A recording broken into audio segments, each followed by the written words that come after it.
.238 miles of racetrack with nobody on it. Are they watching everybody else, or are they just looking at the clock saying we're going at 20 minutes? Well, they're playing their chess game right now, which is always a game of fear.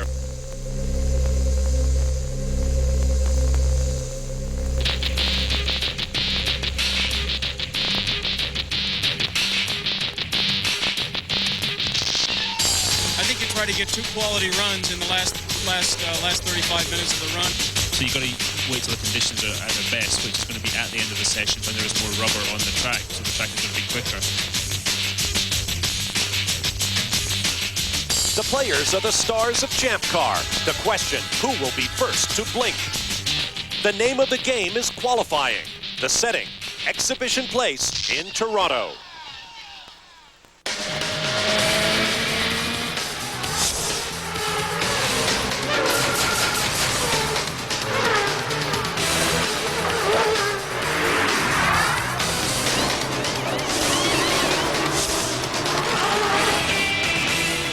On a beautiful day in Toronto, Canada, the Kart FedEx Championship Series has ventured north of the border for the first of 3 great events in Canada. But before you can race the Molson Indy Toronto, you must qualify. Welcome to live Speed Channel coverage of the first of 2 rounds of qualifying for round 8 of the Kart FedEx Championship Series. A gorgeous day, perfect for qualifying here in Toronto, around a 1.755-mile temporary circuit that may be the best in the world. For more on that, here's Derek Daly. Thanks, Bob. Hello, everyone. This track definitely, to me, shows the versatility and the difficulty of racing in Champ Car racing. We come here to the track that you just mentioned, Bob, and in my mind also, the finest street racing track in the world. I can remember going through corners here and you just hold your breath and hang on, line it up between the walls, such as the difficulty to be fast here. Now, as difficult as to win here, there's a man, Michael Andretti, who has won here 7 times. He stands over here with a smile on his face. Michael, you have had this magical touch round here that you must love this city. I do. I love coming up here. I think it's a great city. They really support this race. It's a great event. I love the racetrack, as you said, and it's been good to me, and I wish I knew why. Michael, when you come here, you must have an increased sense of confidence that you know this place so well that even on an off day like last year, you can still come here and win. Well, yeah, it does give you a good feeling that way. You know, for whatever reason, it seems to suit my style, and you know, if you don't qualify well, I still feel like, you know, you still have hope in the race. And so, you know, hopefully we don't have to worry about that. Hopefully we'll be at the start, up front at the start, and we'll feel good then. Thanks, Michael. I know it was a little bit of a struggle in practice this morning, but hopefully qualifying will be better. But believe it or not, if Michael can win here on Sunday, it'll be magical win number 8 on the streets of Toronto. That is unheard of. Bob? That's right, Derek. In just 17 runnings of this race, there is Mario Andretti, who has seen action here at Exhibition Place over the years. You already know about Michael's success. 3 pair of back-to-back wins, his first coming back in 1989. Emerson Fittipaldi, 3 poles. Michael Andretti has 1. The lap record held by Gilles de Ferran in a car more powerful than those we will watch in action this weekend. The fastest race was Michael Andretti's win back in the year 2000. Now, it's been an eventful week for the man who owns Michael Andretti's race car. With more on that story, here's Calvin Fish. Well, Bob, it certainly is a big week for Team Green. They come here as the defending champions with Michael Andretti, and they come here on the back of a decision to not reverse the outcome of this year's Indianapolis 500. This is the headline in the Indianapolis Star. Green sees red, and Barry Green, I know you're very upset about the decision, but more importantly, upset about the reasons behind Tony George's decision to not reverse the result this year. Well, probably, Calvin, if I'm honest, I've got to be very careful how much I do talk about it, because I am very upset about it.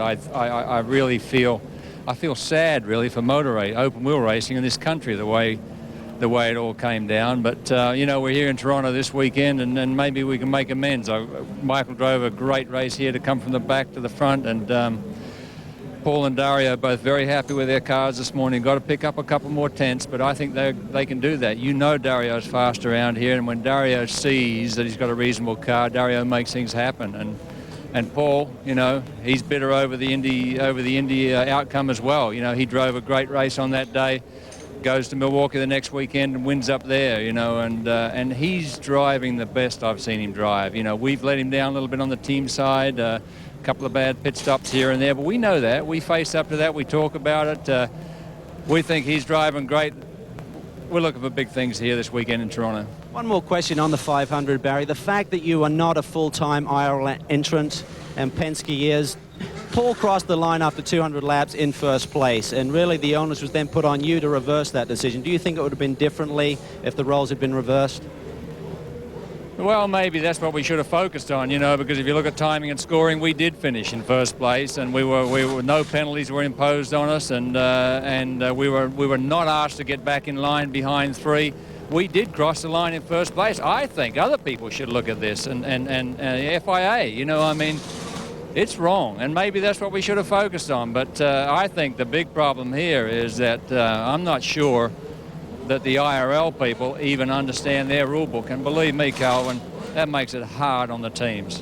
Where do you go from here, Barry? Do you leave it alone now, concentrate on the kart championship, or do you go through the courts again? As I said, it's pretty dangerous that I'm even talking about it, because I am upset, and I told my lawyers, who all want to jump on it again, is, listen, you need to talk to me about it in a few days' time when I settle down. So I want to focus on this weekend at Toronto. I love this place, and weather's great. My guys are excited, so you know that's what I want to enjoy this weekend. Okay, well, Team Green focused on the kart championship. The man they have to chase down is the man of the moment, and he stands by with Scott Pruitt. Cristiano D'Amata, clearly the guy to beat preseason and testing, clearly the guy that has been dominant on road courses, street courses. They said you couldn't do a three-peat, you do a three-peat. They said you couldn't win on an oval, you won last weekend. Now you're looking at doing 4 in a row and tying a record. How is that weighing on you right now? Well, tying the record is not a whole big of a deal for us right now. I think the whole approach that myself and the whole team have, it's all on the championship. I think if we keep on working on the championship, I think those records probably, they would come naturally, but we're not just focusing on that at all. I think we try at least not even to have this thing on our minds by the time we're on the track or when we're on race time or qualifying. We're just thinking of the championship. Now the guy chasing you is actually a good friend of yours, Bruno. From the same hometown, your parents, actually your fathers, raced together in touring cars. You were actually raced together on the same team in go-karts. Formula 3000, Formula 3. How crazy is that for you two guys from the same town to be 1-2 in a championship? Well, it's something. It feels. If you stop and think, it feels pretty strange, you know, because I know him long time ago. He started racing really young, and I remember him racing like in a parking lot at the hometown at Belo Horizonte, where we were both born. And I know him a long time ago because our fathers were friends. So it's strange. And then we were. So who won more races, you or him? I think I did. Of course. Well, the guy to beat here this weekend, Cristiano D'Amata, is looking for his first run out here in Toronto on the streets for qualifying. Bob? All right, thank you, Scott. Third different haircut in a week for the points leader by 25 coming into this weekend. Here's a look at our weekend schedule. Tonight it's Kart Friday night at 7:30 p.m. Eastern Time. Derek Daly hosting. On Saturday we'll have qualifying at 1:30 p.m. Eastern live on Speed, followed by the Toyota Atlantic Championship race from Toronto, also live on Speed Channel. Then Sunday, the Grand Prix of Toronto comes your way live on CBS Sports beginning at 3:30 p.m. Eastern Time. We'll be right back. Today's live Speed Channel coverage is brought to you by FedEx, proud sponsor of the FedEx Championship Series. By Toyota, get the feeling. And by Bridgestone Tires, advanced technology that gives you a grip on the future. Welcome back to Toronto. There's one of the biggest stories of the weekend. Just beyond Derek Daly and Brown is Alex Zanardi, back from the brink, or perhaps beyond the brink, in that savage accident 9 months ago in Germany.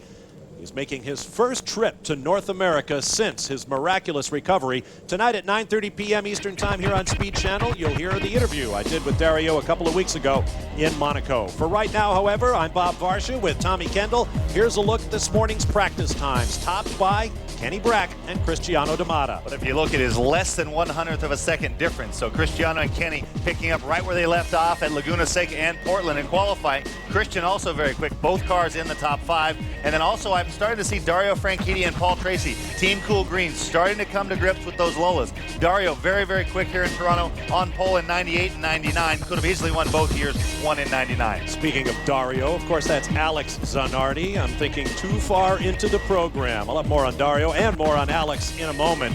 Keep your eye out for the King of Toronto, Michael Andretti. A very difficult practice for him this morning. He's not even on page 2 of our grid here. Both his primary and his backup car, 21st and 25th. So Michael is going to the setup. The other Team Cool Green guys like their cars a little bit stiffer. Michael likes his car softer. He likes it, but it was slow, which he doesn't like, so he's going more towards their setups. This is a track where you can be aggressive, and no one is more aggressive than Team Cool Green driver Paul Tracy. Calvin Fish is with him. Well, Paul Tracy stands by, getting ready for his crew to get the car ready for qualifying this afternoon. Paul, you said in the media this week that you were not surprised by the decision from the Speedway, and you certainly seem to have focused on the kart championship, winning at Milwaukee and running strong again this season.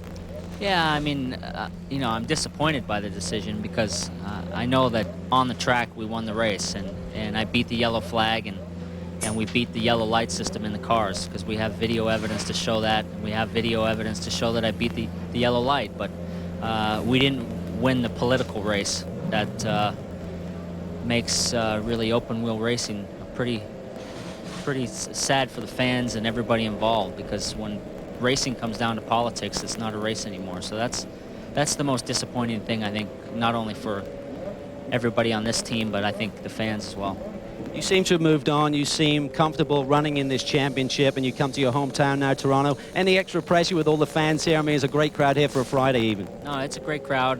You know, obviously there's a lot of pressure that goes along with it, but it's something I'm used to. I've been doing it a long time now. So we got off to a good start this morning, had a good practice. The car was pretty good. We didn't run fresh tires at the end. A couple guys did, and we were still in the top 6 or 7. So I think, you know, we made some changes to the car. We wait and see how the track comes in. This track takes a long time for it to get rubber on the concrete, and it's changing all the time. So we just go out and see how we're going to do. Well, Paul would certainly love to win this race this week, and last week he had a great battle with another Canadian, Alex Tagliani.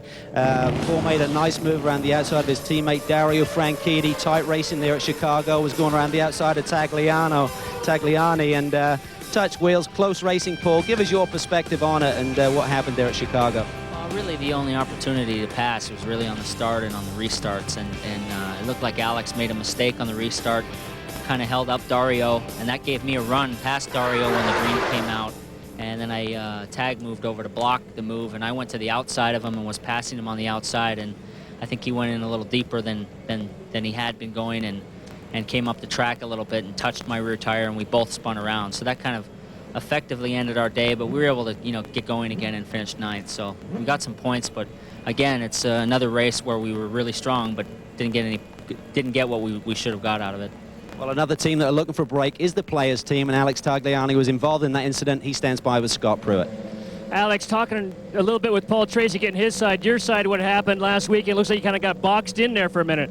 Yeah, Paul had a good run on the restart, and he tried to go on the outside. And when I saw him, I came down to the apex, and I guess I got boxed right behind Junqueira, and I lost a little bit the front end of the car, and I didn't have much room. And we touched, and Paul was so close to the marbles that he didn't want to touch the marbles either. So it was just like a, you know, bad incident, and just not enough room. Now this week, you've been awful busy this week, being here in Canada, your home country, also being heavily involved with Razor Magazine, being on the cover. What's that been like all week? Well, you should ask my guys. When we did that photo shoot in Indianapolis, they didn't work on the car for a couple of hours. They were just too busy looking at the girls' model. But I think it was a good experience. You know, I like a lot of, you know, the clothes. I like to shop, and it was good to be able to see also different suit and stuff, and just incorporate the racing aspect. It was interesting. And for today, how's things look for qualifying? Well, I think the car was good, but it have obviously improved or evaluate from last year, and the same setup was not quite the best, and we had to adjust, and hopefully we're going to be better this afternoon. Well, best of luck. Now let's go back up to the booth with Bob. Bob? All right, thanks very much. I must admit, some parts of a racing driver's life are tough, but you just have to go ahead, grit your teeth, and follow through. I wouldn't know anything about that, Yeah, Bob. exactly. Here's a look at the performance of Canadian drivers in championship auto racing teams competition over the years. Paul Tracy, far and away the winningest driver with 19. Jacques Villeneuve, now in Formula One, picked up 5 wins and a championship. The late Greg Moore won 5 times. Scott Goodyear twice. Jacques Villeneuve, the uncle of Jacques the Younger, won once. I believe he was the first Canadian driver to win in kart competition. And Patrick Carpentier has a victory as well. Once again, there's, Dario Zanardi. Okay, buddy. Alex Zanardi, a very, very welcome visitor. We'll hear from him in just a moment. Stand by for more live. We're coming up on 7:45 into qualifying. No cars on track. Canada in round 8 of the Kart FedEx Championship Series. This is Independence Day week in the United States. It's also Independence Day week here in Canada. Happy 135th to Canadian citizens everywhere. No one on track, now 10 minutes and change into this 1-hour qualifying session. So let's talk a little bit about Alex Zanardi. Back in July of 1998, he dominated at Burke Lakefront Airport in Cleveland. The inventor of the celebratory donut that is now copied everywhere in motorsports, and a winner here in Toronto as well. His specialty, besides Victory Donuts, was coming from the back, which he did at Long Beach back in the late 90s, en route to 2 Kart FedEx Championship Series titles. The man with the pineapple on his helmet. Of course, it all went terribly wrong 9 months ago in September of 2001 at the Speedway Lausitz in Germany, where a tragic accident cost Alex Zanardi both of his legs, but his spirit remained undaunted. This weekend, Alex Zanardi returned to North America to a reception at the Liberty Grand Party facility here at Exhibition Place in Canada. He looked great, sounded great, was greeted by a standing ovation from his admirers. Thank you very, very much, and thanks for this great award, which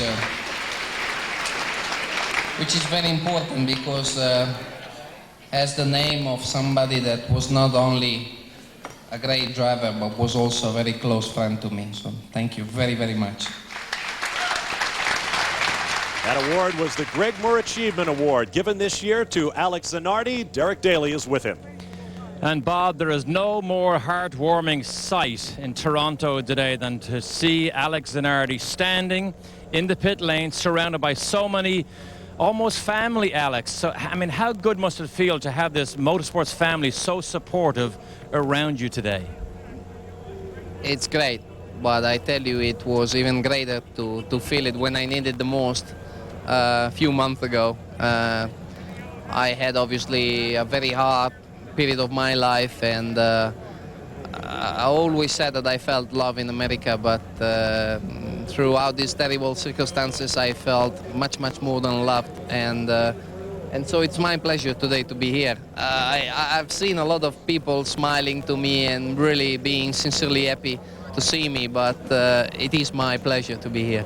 And Alex, nobody came to give you a handshake. They came to give you hugs and kisses. We all saw that. But here in Toronto, you have great memories here. Do you replay the great days, particularly when you won here on this track, over and over in your mind? Yeah, of course, ironically, much more than at the time, because at the time I was very concentrated in what I was doing. Once that I was winning a race, was going straight into my record, and I was mentally already on to the next one. And right now I have obviously more time to look at all my trophies and to really feel and remember how some of the races came, like this one you mentioned in Toronto in '98 when I got Michael with only 2 laps to go. That was a very special one. Alex, Sports Illustrated did a wonderful story about the incident and about your recovery. And we saw pretty graphic pictures as the recovery took place. How difficult has it been? I mean, you look so good today, but it must have been very difficult initially to get up on your new legs. I know you joked about what height you might be, but there was difficult days. Yeah, obviously. Nothing comes for free, and it was hard at the beginning, but I guess my optimism it helped me a lot. Thinking that I would have gone through the difficulties and all the problems, and I feel I'm through a lot of the problems. The majority is behind me. I still have to improve. I still want to learn how to walk on these legs better and to get more out of the material. But obviously, by doing that, my life quality is improving. So it's going quite well. Ironically, the man you beat is the first man out on the race right now. I know your lovely wife Daniela is here. Is Nicolo here, your son? No, not this weekend. I'm here only for a few days, so it was not right to bring him over. Okay, but one thing I want to show everybody. This, as we know, if you look at this, is Tony Kanaan's helmet. Familiar color scheme. Well, in celebration and support of Alex this weekend, have a look at this side here. This is a reproduction of Alex Zanardi's helmet color scheme. And on the top, if you can see it right there, it says, and of course it's got the familiar pineapple that came to become his nickname from his relationship with Mo Nunn. It said, "He's back." Alex, I know when you saw this helmet, quite a touching moment to see the type of support you have, not just friendship. Yeah, it's incredible. I mean, last night when I first arrived and I saw my dearest friends together with Dr. Terry Trammell, which was very proud of the job he did, because him with Steve Olvey and all the medical crew have really, I mean, I gotta give them all the credit in the world, because I know that if I'm here today, it's only thanks to them. And to see all the people that I love this weekend is just fantastic. And Tony made something very special for me with that helmet. Thank you, Alex. Our love and best wishes to you. Wonderful to see you. Enjoy the weekend and get some rest, because I know he's going to be hounded by everybody to make an appearance and to shake hands. Great to see Alex Zanardi here. That it is, Derek. It was a great night last evening, and we have much more to bring you from Alex Zanardi. Now on track, Michael Andretti, the first car in the session to take a hot lap. More than 1/4 of the way through the session. Now, for more on Alex Zanardi, be sure to join us tonight here on Speed Channel at 9:30 p.m. Eastern Time, 6:30 Pacific. Alex Zanardi, in his own words, from his home in Monaco. Guarantee you'll be glad you did. We'll be back in a moment to Toronto. Why do people? Welcome back live to Toronto and qualifying. The Kart FedEx Championship Series. Later today here on Speed Channel, NASCAR Winston Cup qualifying for the Pepsi 400 at Daytona. Tonight at 10 p.m. Eastern Time, it'll be trackside live from Daytona. Mike Joy, Darrell Waltrip, Larry McReynolds, and Jeff Hammond. Great NASCAR action coming to you today here on Speed Channel. And we need to correct one bit of program information we gave you earlier. The CBS show, a live race from here in Toronto, will be coming your way at 1:30 p.m. Eastern Time, not 3:30 as we originally stated. There is Michael Andretti on track, having completed 4. He's on his 5th lap of his allotted 15.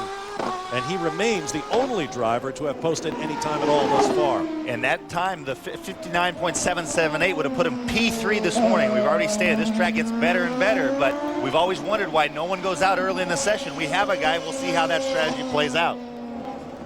Michael heads for the pit lane. While he does, let's take a look at the layout here at Exhibition Place. Tommy? Now, turn 1 is the key. Obviously, it leads on to the long back straightaway, but there's a big dip in the middle and one of those concrete patches we talked about. And then the straightaway on Lakeshore really isn't a straightaway. There's a bend here and there's a kink right here, which isn't very clear. But so it's hard to get alongside of someone until braking for turn 3. That's where Zanardi overtook Michael Andretti at the end of the race, I believe, in 98.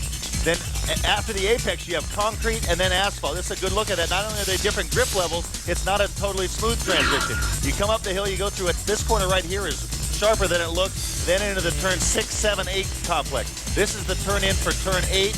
Concrete, very slick, onto asphalt. You kind of pitch the car and then hope there's enough grip on the asphalt to catch it, and then into the fast 10, 11 complex before start-finish.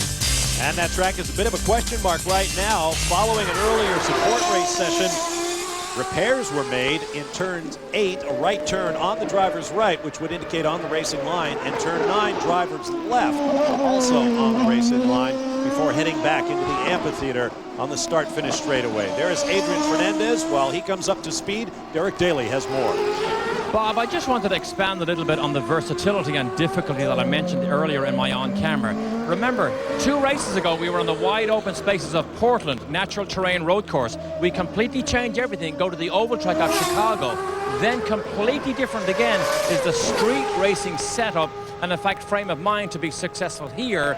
And then next week they go to Cleveland, which is another very unusual type of racetrack. That is an idea of the difficulty and the different the type of versatility you have to win this championship. Quick comment on Michael Andretti. We seldom see drivers go out this early in these qualifying sessions. This morning, Michael was not even in the top 20 with both of his racing cars. He likes to run his cars a lot softer than Paul Tracy or Dario or Frank Kitty. They were at the top of the timesheets, so they went much, much stiffer on Michael's car. And to just show or to give himself confidence for the later runs, he wanted to do that first run with that much stiffer setup. Bob?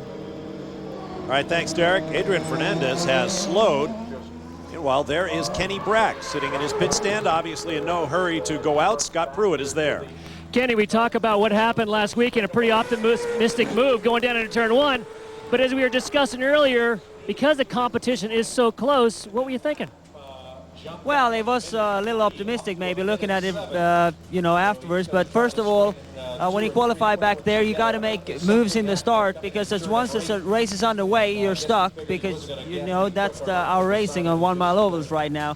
Secondly, I think that 5 wide is not going to work in turn 1. I couldn't see that. I thought we were 3 wide, but, it was a lot of people that had the same plan and it just was an accident waiting to happen, and it did. So, now for qualifying this afternoon, Toronto is one of those places where you got to wait till the last minute, but it's also easy to get blocked out there. How do you balance getting out there and getting a clear lap and waiting till the last moment?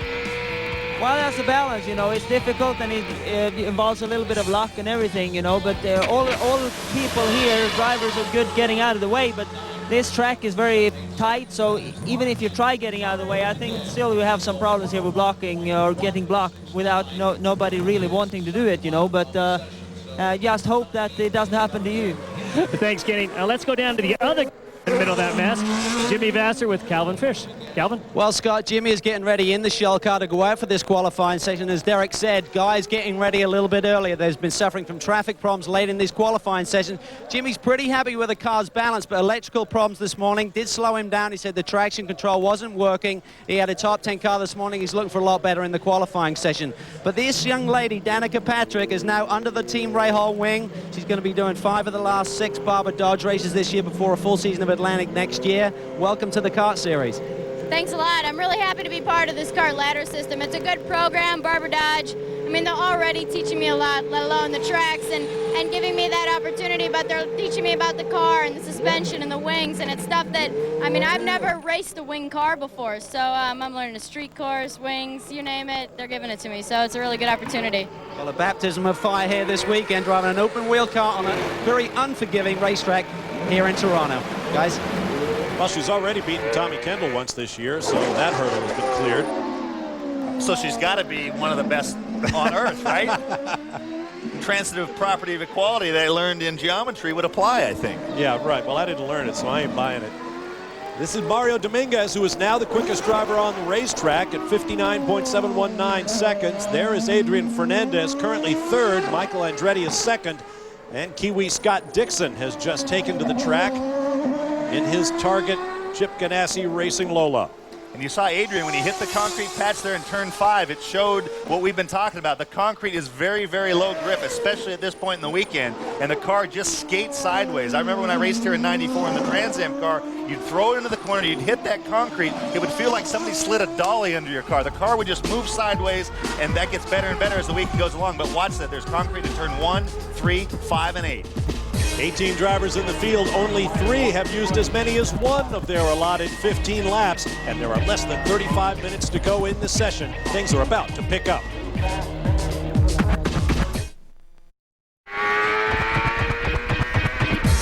Welcome Welcome back live to Exhibition Place in Toronto. You ride with Alex Tagliani. Here's a look at the road course qualifying rules in 2002.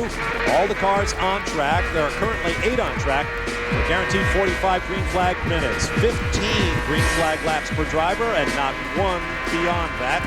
Fast time in each of today and tomorrow's second round qualifying session will each earn 1 championship point and a guaranteed front row spot for Sunday's race. If you cause a red flag, you lose a fast lap. And around here, it's easy to cause a red flag.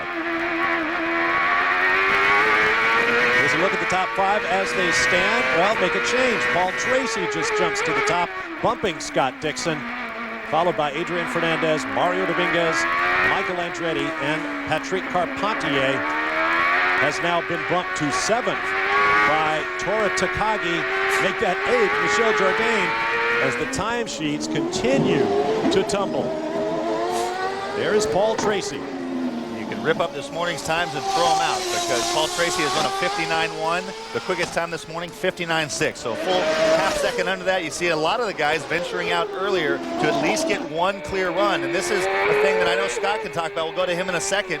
The reason this track is so difficult, look at that opposite lock. Wow, what a great shot coming out of turn 9. More opposite lock in the fast one. Sorry, I forgot what I was even talking about. Anyways, leaving the pit lane, the guys come out of the pits right here on the right, and a guy who starts a flyer, the guys who come out on the cold tires cannot get out of the way. And the back straightaway, as I said during the track map, is not straight. So by no fault of their own, they're trying to get up to speed, and there's about 25 seconds that if any car comes along in that sequence, they're going to ruin that quick lap. And so it's really hard to stay out of a guy's way here. Scott? That's exactly right, and that's one of the difficult things about Toronto. Typically, the fastest lap of the race is a lap right before the checkered flag at the end of the race. That's because, as we talk about those patches, we get a chance to see those. When you start out the weekend, they're smooth, they're clean. You actually go from asphalt, which gets quite a bit of grip, to the cement, which you slide on, and then you get to the other side to the asphalt, which you grip again. Very difficult to set up the car and very rough. And that's why it's so difficult to get to time that exact lap to go out. You don't want to get blocked because it is so easy, but you got to wait till the last minute because almost every lap on this track is going to be a little quicker, a little more rubber, a little quicker. Calvin? Well, when we're talking about the grip levels at this racetrack, brakes are a major concern for the teams, particularly on day 1 here at Toronto. Low grip surface here, and what they're going to find is that they really don't have enough grip in the tires today for what the brakes can give them. So a lot of the teams go with a very conservative brake compound. It's not as aggressive for day 1, and as the grip builds up, they'll change compounds over the next 2 days. Also with brakes in mind, right now in qualifying, we see these ducts. These may increase in size by race day. When they're running full fuel and longer runs, they need more cooling to those brakes. Also, these brake ducts not only produce air to the brakes and the uprights down here on this Lola, we're looking at Bruno Junqueira's car right now, but they also find that increases the downforce on the rear end of the car by deflecting the air, the clean air up here onto the rear wing, more downforce, and it actually keeps the spill, the disturbed air from the spinning tire away from that rear wing as well. We saw that at Le Mans with the Audis. There's a rule both in the sports cars and with in the champ cars, the rear wing plate is limited.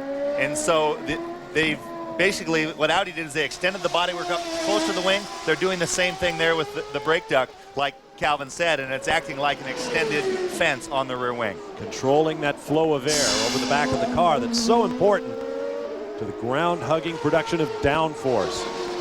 There's Alex Tagliani, who looks so strong. Ooh, clipped that curve, driver's right, coming into the pit in, almost threw himself back on the racetrack. Well, and what they're doing right there, you'd say, well, that's silly to take a risk like that coming in the pits. Well, we've seen how important the pits have become. So every time the drivers come into the pits, they're treating that as part of the racetrack, seeing how quickly they can get to that speed limiter button and that line, braking at the last possible second. And so he was pushing the limit there, almost spun, not almost spun, but got a little bit wide and almost got back out on the racetrack again. Shinji Nakano up to 4th with that last hot lap, coming off his best ever finish in first kart lap sled in Chicago a week ago. He has 30 members of his Japanese fan club here supporting him this weekend. We'll be back.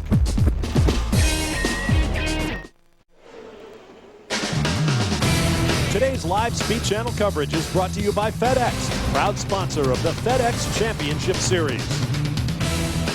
And by Mobile One. Nothing outperforms Mobile One.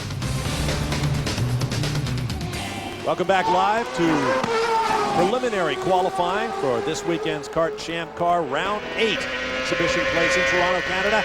I'm Bob Varsha with Tommy Kendall, Calvin Fish, Derek Daly, and Scott Pruitt are in the pit lane. We had a brief look there from on board Dario Franchitti. Dario getting edgy and getting results recently. 2 straight podium finishes, a pole on the oval a week ago in Chicago. I understand he's not happy with me because I'm not picking him to win all the time. You know what? That and a little bit of right front lockup at the end of the back straightaway there, and that's going to abort that lap. But I actually take some comfort in that because Dario is a little bit testy about that, but that shows me that Dario is kind of back to being testy. He hasn't been very testy the last couple years, and I think he knows he's got a car in him that can put him up front, give him a chance to win races. He's right in the thick of the championship. Obviously, Cristiano's on a roll, but he's close, and so I take that as a good sign that Dario's mad at you. He was very frustrated last week in Chicago, and rightfully so. His car was a rocket. He was driving well, but losing time on the pit stops. I believe he lost a total of 10 positions in the pits over the course of the race. As you see, 25 minutes remaining and lots of laps still in the hands of the drivers. Derek Daly is standing by with one very interested observer. Interested observer, Bob. Interesting that you use the word frustrated because I know Mario's frustrated because he's not in the car. Mario, this is one of the finest street circuits in the world. What does it take, Mario? This is such a versatile championship. What does it take to come here on the streets and be successful? Well, I'm not sure I understood the question. I think, what does it take to be successful on the street? Well, a lot of aggression, but a lot of discipline type of aggression because, you know, this is, any of these venues are ones that you have no chance of preparing for, no chance of testing for. So you arrive here and you must have a very precise but aggressive type of driving. You cannot afford to just let the car, abandon the car midway through the corner and figure, well, I'm just going to go up on the curbs a bit. There's no such thing. So it's a very special type of driving. It really is. As we watch now, Cristiano Domata at the top of the time charts with Franchitti and Tracy right behind him. Michael struggled this morning with basically a setup that was too soft.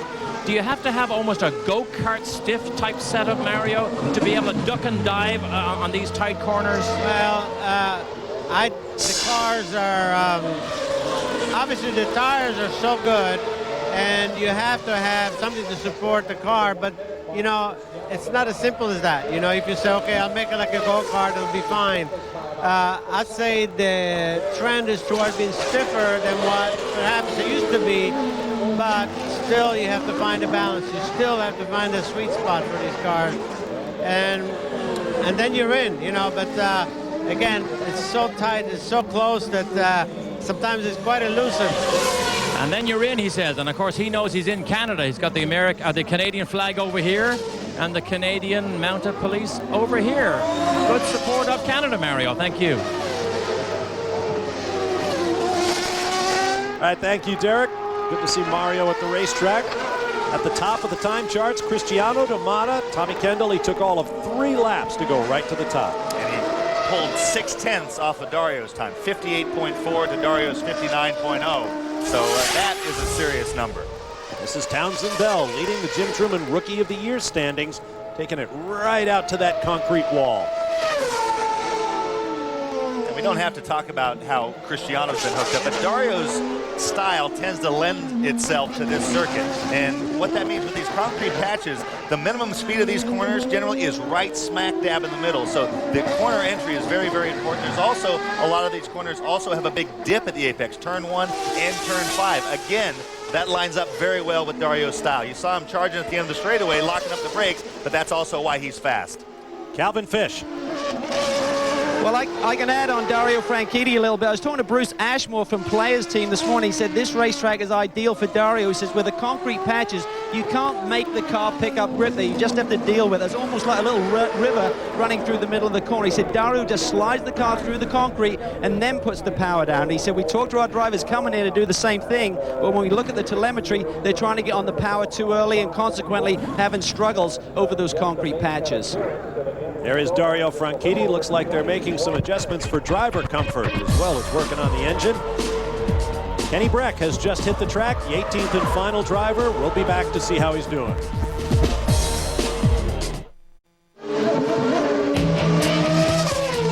back live to Toronto. Be sure to check out Speed News, Saturday and Sunday night, 7 p.m. Eastern and 9 p.m. Eastern. 30 minutes on Saturday, 60 minutes on Sunday. All the news of the weekend in motorsports. Speed News only here on Speed Channel. We now have 18 minutes and coming up on 45 seconds to go. All 18 drivers have posted times, topped by Cristiano D'Amata, followed by Bruno Junqueira and Dario Franchitti. There's the running order across the top of your screen. Let's get down to the pit lane and Scott Pruitt. Thanks, Bob. I had a chance to talk to Don Halliday, engineer for Adrian Fernandez, and he said, you know, we tried to go out right away and get a clear lap in. Unfortunately, we got blocked by Mario Dominguez. Not his fault, but just couldn't get out of the way. So they played their first set of tires. Now in about the next 4 or 5 minutes, he said, now we're hopeful to get back out there and get at least one clear lap. I also had a chance to get down to Newman Haas's pit with Christian Fittipaldi, and what they had is they had the main belt fail on his latching system for the seat belt, so they had to go and change it, got it fixed, got it back in place, and he's on track right now. Calvin? Alex Tagliani sits in his pit box right now. He did a second run on his first set of tires, and they were struggling with rear grip under braking. Neil Mickelwright, the team manager here, said the cars really help with the traction control coming off the corners with this low grip surface, but he said going in, we've been struggling with the car. They did a change to the car, and they feel it's a lot better. He's sitting here now on stickers, looking to go out and improve his time. He's currently 8th. Same problem for Paul Tracy this morning, in fact. He said the car was turning in very good, but under braking, the car was raising up in the back end. They put more rebound in the car, try and control that. Derek? Just spoke to Steve Chalice, Paul Tracy's engineer, a little bit of an update. I said, how's the car? He said, it's great. I said, how's Paul? He said, he's even better. Paul is seated here with a fan mounted on a steering wheel, blowing cold air in under his visor. There is a grandstand full of people here who gave a huge cheer when Paul Tracy set his fastest lap, which is fast as at the time before he came in the last time. But Tracy is brim full of confidence here that he has the business ready to be delivered. Well, we shall see. We have less than 17 minutes to go in the session. No driver is in the double digits in laps yet. Drivers turning the most. Patrick Carpentier has 9 laps in the books. 8 laps each for Jimmy Vasser, Scott Dixon, Shinji Nakano, and Michael Andretti. Michael still mired down at 16th place. This is Mario Dominguez.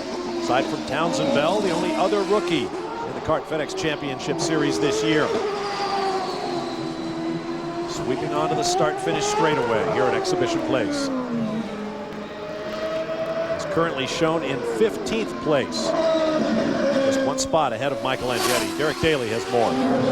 Bob, we're back at our street race qualifying syndrome again. Michael Andretti has made his car as good as he believes he's going to get it. He is seated behind Paul Tracy. They're both going to sit here until the clock ticks just over 10 minutes left in the session. Then they'll go and run. Isn't it amazing that they're probably all trying to plan the same thing and they'll all end up on the track at possibly the same time? Scott Pruitt? That's right, Derek. I was down here talking to Peter Gibbons, technical director for Newman Haas. Cristiano sits here. You know, he says the car is very good. He said we got the speed in the car. Now the difficulty is trying to balance when to go back out to get that best lap. Now you're talking to these guys about these Potenzas. What's going on is you get the 3rd lap is probably the ultimate lap time that you'll ever get out of that set of tires. Not that they fall off, but that the premium is right at that point in time. So they're trying to balance that with the last possible moment not to get blocked by somebody else on the racetrack. Calvin? Well, you're absolutely right about that goodie lap, as you call it, Scott Pruitt, on these Bridgestone tires. Dario Franchitti said his fastest lap on his 3rd lap with his first set of stickers. The car had some understeer then, and as soon as he got to his 4th and 5th lap, he said the car went really loose. So they're sitting here in pit lane right now. Alan McDonald is his engineer. They're trying to decide whether to try and optimize the car for that 3rd lap or try and work with the oversteer that seems to come after that. They said the problem is Cristiano D'Amata, he seems to be able to go longer. He's setting fast laps on his 4th and 5th lap. We can't achieve that here. It was hard, as we've already explained, as if it wasn't hard enough to time those things with the traffic leaving the pit lane and timing your best lap. Instead of maybe the 3rd, 4th, and 5th being about the same, it looks like that 3rd one is when the peak overall grip is the best. And the fact that it has some understeers generally means that the rear tires are really, really good right then. So overall grip is better. Balance might not be great, but the whole back of the car and putting the power down is really stout on that 3rd lap. Scott Dixon currently shown 11th in the Target Chip Ganassi Racing Lola Toyota. There is Dario Franchitti. Fast guys up front, Tamada, Junqueira, Brack, and Dario. We'll be right back.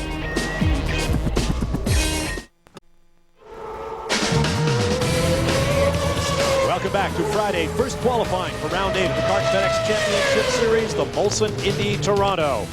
Bob Barsha, Tommy Kendall, Scott Pruitt, Derek Daly, and Calvin Fish with you. Nice crowd on hand for a workday here in Toronto. A crowd of some 170,000 expected in total over the 3 days of practice, qualifying, and Sunday's race here in Toronto. Here's Christian Fittipaldi. Trouble with his belts early on made him the latest of the drivers to get out on the track, save for Kenny Brack. Right now, Brack shown in third. Christian Fittipaldi in 7th.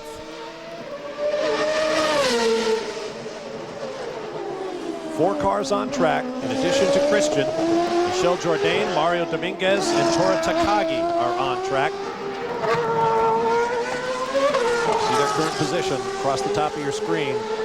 Scott Dixon has completed 13 of his 15 laps, as has Mario Dominguez. So next time by, they will begin a cool-down lap. Head for the pit lane. Christian just kind of confirmed what everybody's been saying is Mario Dominguez down the escape road. Don't know which escape road that is. But what I was saying about 3.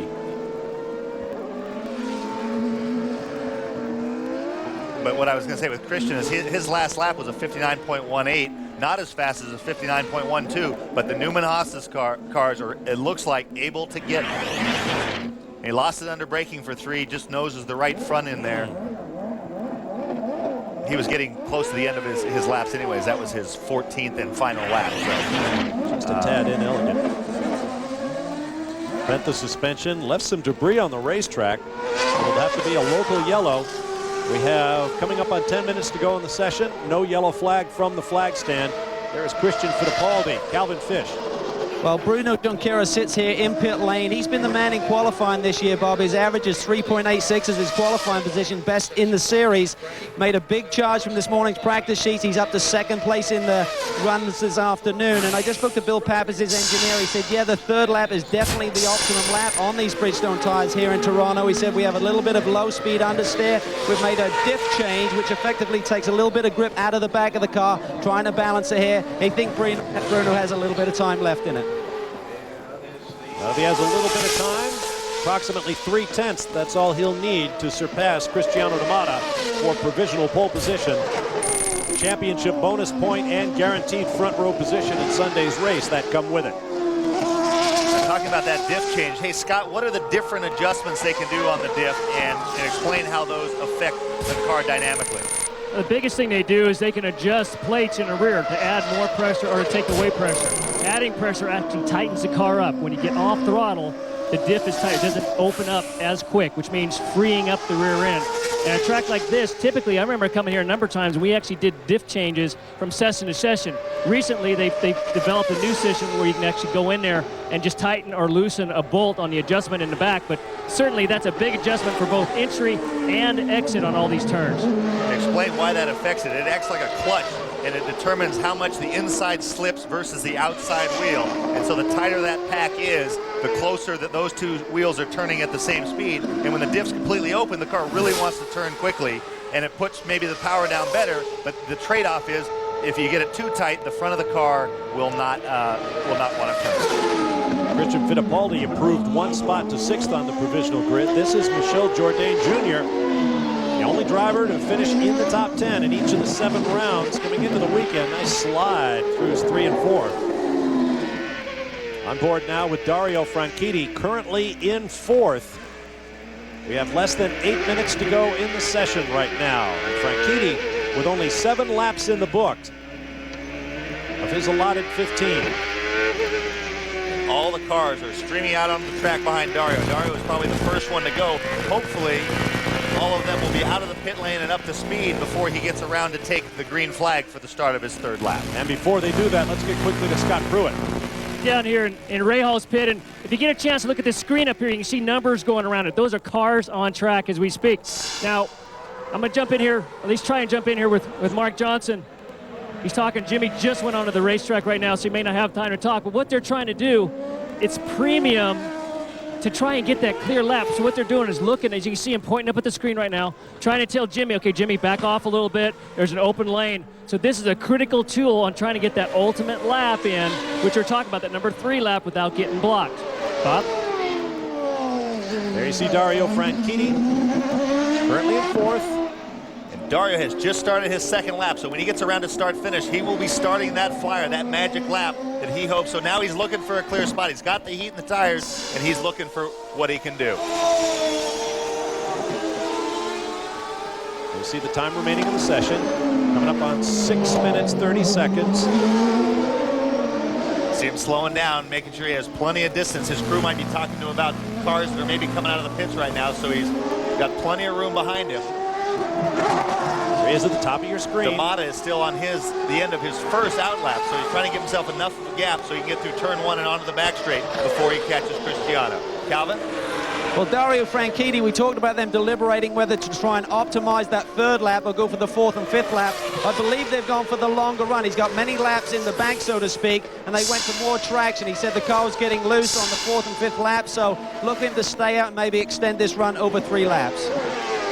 You see how he hugs the inside? They're doing that because it's smoother over there. He crosses back over to the optimal alignment of braking, a little bit of lockup. But one thing I saw in turn 1 that he did, Dario is putting the whole car on top of the curbing. The curbing has gotten less severe, and they pulled the tires back. Dario was one of the first guys apparently to recognize that, and he's picked himself up probably a couple tenths. Be interesting to see if that helps him and if the other guys figure that out.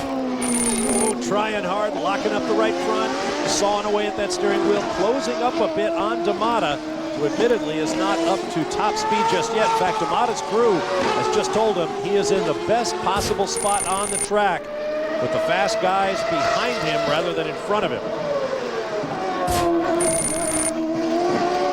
Beeping sound tells you you have a new time split to show you. Not an optimum lap for Dario, 59.644 seconds. And Dario is not going to be happy because that was his optimum lap. Oh! Same exact thing that happened to Dominguez has caught out Cristiano. That was a big hit. There's Dominguez's car still sitting in the runoff at turn 3. He's in a safe area. No yellow flag from the flag stand. There's another look. Yeah, he's on the right side. He crosses back over after the bumps. The car starts to go the one way. He releases the brake and then squeezes it again, and it pulled him off into the left side. Snaps left. Now, a key thing here is that is one of the new deemed safe havens, which came about as a result of the controversy at Laguna Seca. Being down in this area, this red flag will not cause a red flag. It will not cost him his fastest lap. CART has developed those safe havens to get cars off the racetrack. If a driver does his best to get it there and not hold up the session, as Tommy just mentioned, you do not sacrifice your fast lap for bringing out a red flag. Some green safety crew member having a word with the points leader, and still the fastest man in the session at 58.487 seconds, Scott Pruitt. We're down here at Newman Haas. Peter, any idea what happened down there? Looks like you just locked it up getting in, maybe just got sideways corrected. Thanks. Bob? Cristiano and the crew will talk it over. Well, there's Michael Andretti being balked by Kenny Brack. Kenny looked like he's looking for a spot, and so he's going really, really slowly on the track. He got out of Dario's way, but got right into Michael. Well, this is what Derek Daly was talking about earlier. All of the fast guys waiting to the last few minutes of the session, and then they all wind up on track together, all looking for a clean piece of racetrack. Less than 3 minutes to go now. Brack remains 3rd. Michael Andretti now 17th. Now, from Michael's standpoint, there's a big difference between being blocked by a guy who's just left the pits on cold tires, who can't get out of your way, and a guy who's not paying attention, who's more interested in getting himself a clear lap, which they all are. But when it comes at your expense, Michael probably found himself a nice gap, and then has that happen, and now he has to try to muster it up even though his tires are past their peak. This is his only remaining chance in this session. This is his 14th lap. The next one, he'll have to pit. Done for the day. Here's Dario Franchitti, still shown in 4th. And he pits. You're going to have a lot of upset drivers after this session. Franchitti pitted 1 lap short, so he has essentially blown his last 2 laps. He had 1 more hot lap to give before he had to pit. And he obviously decided it wasn't going to work. This is Kenny Brack. Let's go down to Calvin Fish with more on Patrick Carpentier. Well, as Scott was reporting, a lot of the teams are trying to help their drivers out, but just 2 minutes ago, the team players' radio communication was this: Patrick, all the cars are on the track now. It's up to you to find a clear one. We can't help you, mate. Go for it.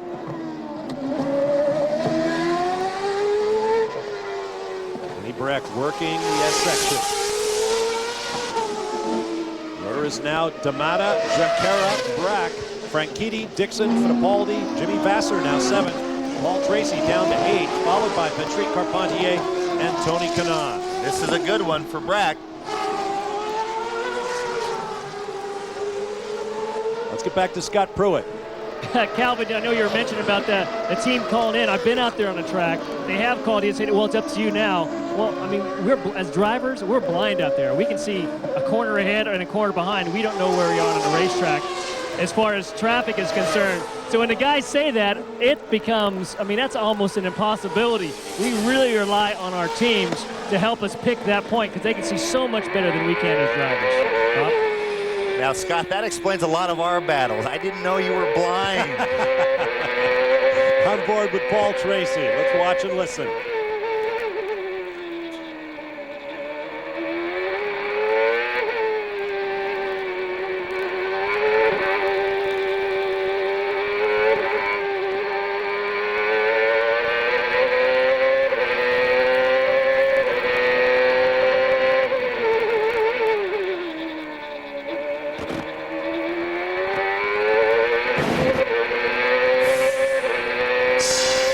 Jump Paul up to P3.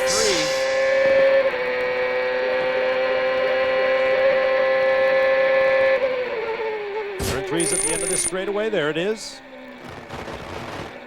0.186 seconds off of the pole sitters. Split to that point.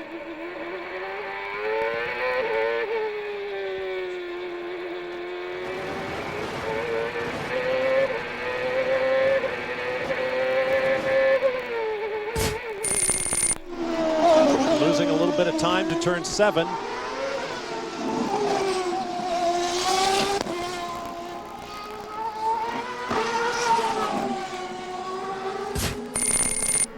Final hot lap for Paul Tracy. 58.953, his best effort, but it does not move him up. He remains in 3rd as the checkered flag comes out with a couple of cars still on track. We'll take a quick break and be back to sum things up for you here in the first round of qualifying this weekend in Toronto.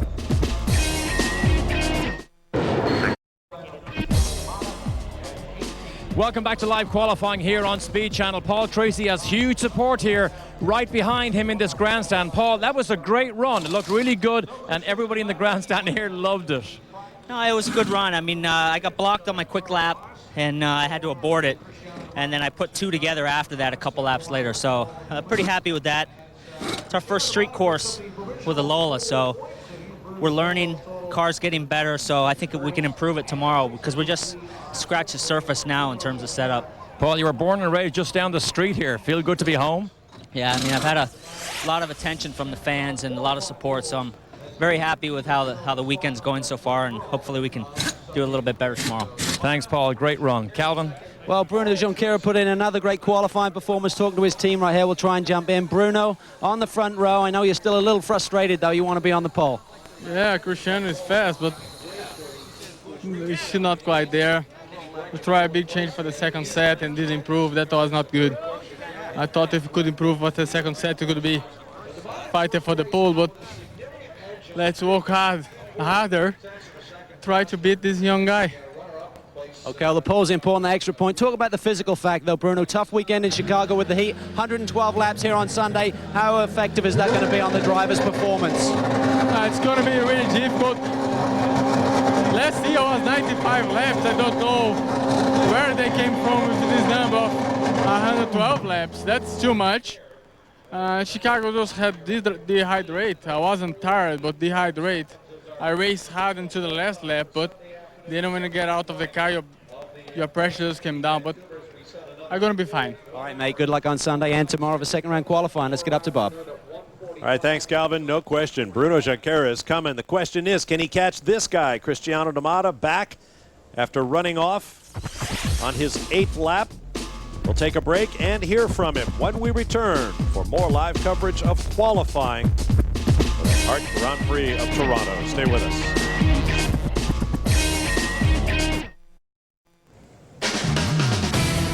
Today's live Speed Channel coverage is brought to you by Eagle One. Need a new way to wax? Try Eagle One Wax as you dry. Wash car, spray on, dry off, you're done. Welcome back. At the beginning of our qualifying program, we said it would be interesting to see who would be the first to blink. Only 7 drivers used their total 15 allowable laps. The fastest of all, that man, Cristiano Damata. He's with Scott Pruitt. Cristiano, a great run. Pole here, at least a provisional pole here in Toronto. Marred a little bit by right at the end of the session. What happened down there? Just went too late on the brakes. I thought I was going to make it, but I locked the rear wheels over a bump at the end of the back straight there, and just it caught me on. I had only one hand on the steering wheel because I was downshifting, so didn't have a chance to catch it. So. Now, we're just joking. Carl Haas just came up here a minute ago, was giving you a little hard time, and you promised him what? Try not to do it again. Yeah. But so far, so good. The car's good, solid, exactly where you want it. Much damage when you get back out in that car? Well, there's a little bit of damage just on the left front corner. Everything else I looked seems okay. Of course, when the crew has a better look, when the car is back, when we're going to have a better idea. But just feel sorry for the crew. It's a tough part of the year. They already have to work very hard, race after race, and giving them a little bit of extra work is not good. Well, best of luck for tomorrow. Now remember, guys, in all the times Newman Haas has been here, they've only had one other pole. So if he can do it again tomorrow, this is only the second pole ever for Newman Haas here. Bob? And he's already picked up another championship point, giving him a 26-point bulge now in the championship. And why worry about being hard on the mechanics? You brought him 4 victories already this year. Bruno Junqueira, Dario Franchitti, and Michel Jourdain Jr. round out the top 4. Plenty more to come from Toronto. Stand by. We'll be right back.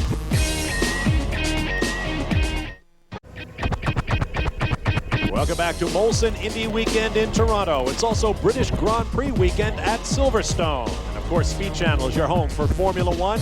It was wet today at Silverstone. Qualifying is coming up tomorrow, Saturday at 8 a.m. Eastern Time with a replay at 12 p.m. Eastern, 9 Pacific. And the race coverage live on Speed Channel Sunday beginning at 7:30 a.m. Eastern with a race re-air at 8 p.m. Eastern Time, 5 Pacific. Let's get down to the pit lane now. Derek Daly is standing by with Michael Andretti.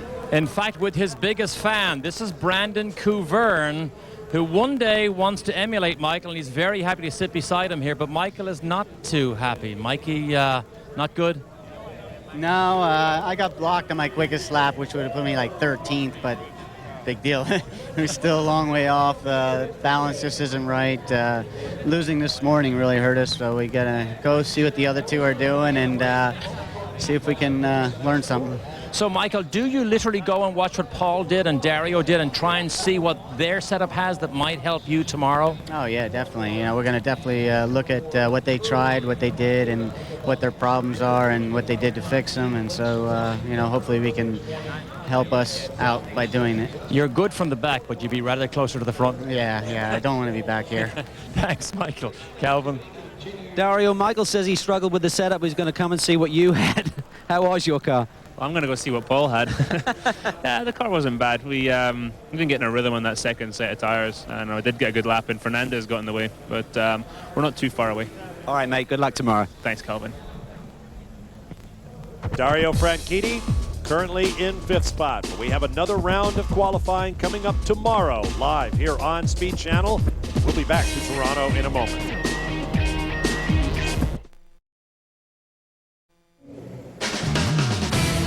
Today's live Speed Channel coverage has been brought to you by FedEx, proud sponsor of the FedEx Championship Series. By Bridgestone Tires, advanced technology that gives you a grip on the future. And by Toyota, get the feeling. Provisional qualifying for this weekend's kart race on the streets of Exhibition Place in Toronto is now complete. Let's get the final thoughts of our pit reporters, beginning with Derek Daly. Bob, it might look good right now for DeMata, Junqueira, and particularly Paul Tracy in his hometown here.